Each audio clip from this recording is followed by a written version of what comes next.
Hello, my name is Jacob Cavazos, and I will be doing a presentation on blacksmithing and how it has affected human civilization throughout history.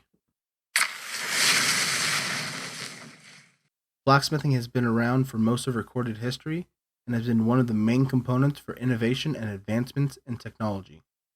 There are three main major points that the advancement of blacksmithing aided in new advancements. Firstly, there is the Bronze Age, from 3200 BC to 1200 BC.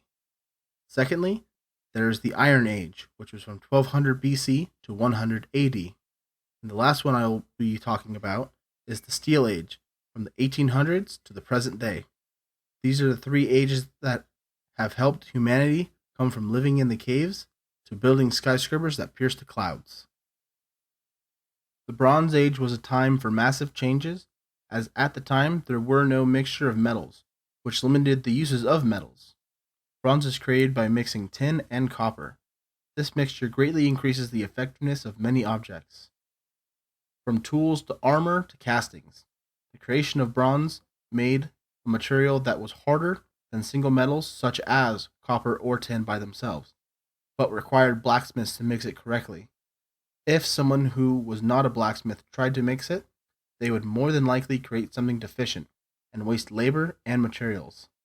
This requires skilled blacksmiths, and it became a trade that had a high demand and high risk to it as well.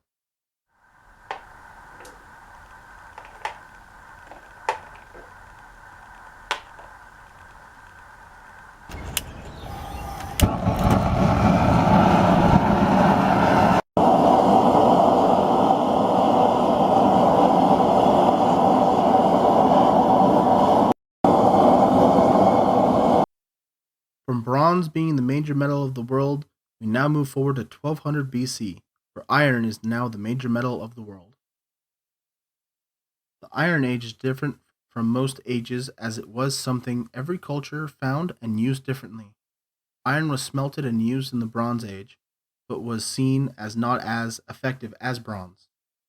The bond in bronze was stronger than just pure iron when things turned around again with the discovery of a blacksmith.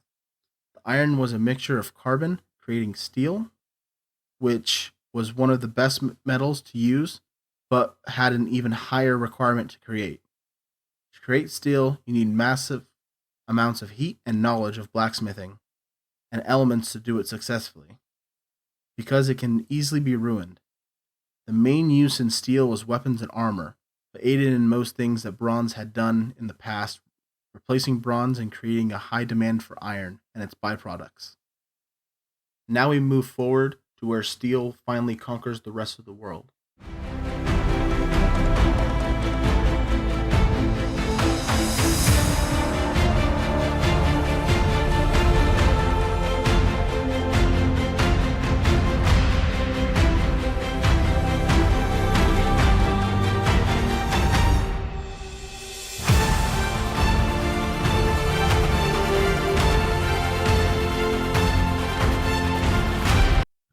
Steel at this time was created before the Steel Age, but not in mass and only by those with the skill and the knowledge of how to do so.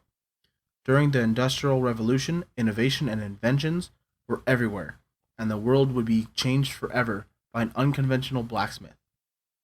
Henry Bessemer created a new way of creating steel in mass, which at the time made steel material available to everyone that could buy it, and was a cheaper cost than in the time of swords and armor. This led to many of the things we use today, from skyscrapers to the cars we drive. It was the creation of mass steel production that has given us the world we live in now. And, in conclusion, if it were not for blacksmiths, we would have almost none of the tools we use today. We could not have our homes as big as they are without being a king. We would not have cars or phones or any machine that runs on electricity. Without blacksmiths constantly evolving their trade and skills, we would still be afraid of any animal. Instead, we have conquered the animal kingdom completely. Blacksmiths will continue to aid us and to further innovate for the future as it has since recorded history, because we as humans bend the hardest things to our will. Thank you for listening to my webinar. I hope I was able to give you some facts and history about blacksmithing that you didn't know about. All links for the information found inside of the slides can be found in the description below.